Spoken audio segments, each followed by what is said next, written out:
Linda Ogutle, very good morning to you. Before we talk about what we can expect today, can we just wrap yesterday's revelations that Ace Magashule was a kind of a blesser in the Free State? Indeed, Praten, that's what Mr. Dugwana has called Ace Magashule, the former Premier of Free State, saying that he was basically a blesser to many, and this blesser's bill runs and in the millions. To be exact, it's 755 million rands that has been counted here, that is said to have been issued out, or blessed out, if I should say, from Ace Magashule. But what Mr. Dugwana said was that his testimony, in fact, was in two sets. It was first the asbestos heist, and then it was the housing heist. The asbestos heist was when we understand there was an audit project that was given to a certain company that was said to cost around 255 million rands. And we understand from Mr. Dugwana's testimony that that was just a looting scheme, and that it was meant to benefit the few instead of the many. They're saying that local government could have easily counted some of these houses, and they're saying that in fact the municipalities that side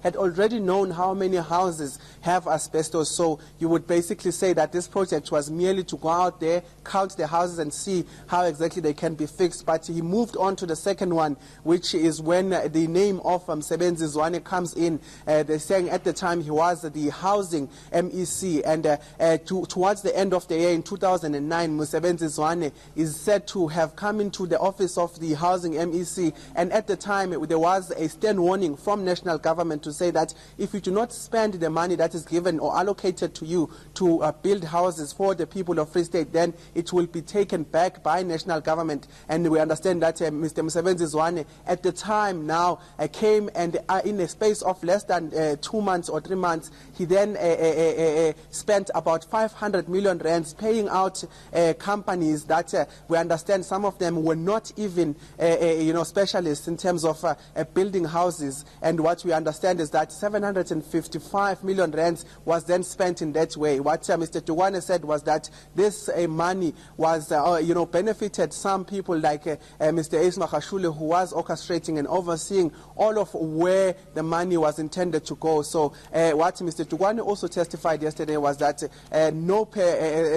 fact the houses that were meant to be built have not been seen by the people of Free State till date. So they're saying that 755 million is the money that Mr. Ace Magashule, the former Premier again of the Free State, spent it by blessing some individuals in that region. Okay, that was yesterday. Today, the Commission of Inquiry will be again talking about something involving SA Express. I remember, Linda Ogutle, in June, that there was evidence at the State Capture Inquiry to the effect that a small transportation company in the Northwest Province at the time was illegally handed a massive contract by SA Express, which itself is an airline that's been in trouble.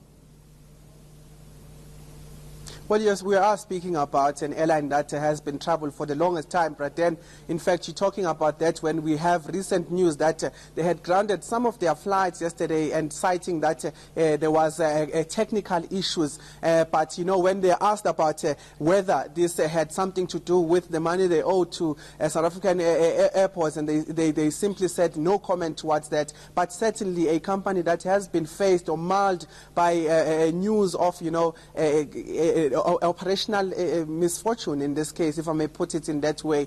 Today we are expecting, of course, Mr. Vivien to come back, Mr. Vivien Natasen to come back, the director of the NEO Solutions, to come back here into the commission. He was here a little bit earlier, but we understand that he'll be continuing his testimony. His company, we understand, had also received about 10 million rands, which came from South African Express Airways. But we understand that what he testified before when he was here at the commission was that the money was meant for safekeeping for his friend, which is Brian van Wyk, and we understand that his company had since returned that money to its rightful owner, or its owner, or the way it came from, and they're saying that their business had not benefited from this money, and they said that they had no reason to doubt Mr. Brian van Wyk, simply because he was his friend at the time, and he was just SASA is keeping this money safe for him. So today we're expecting more testimonies around that, understanding exactly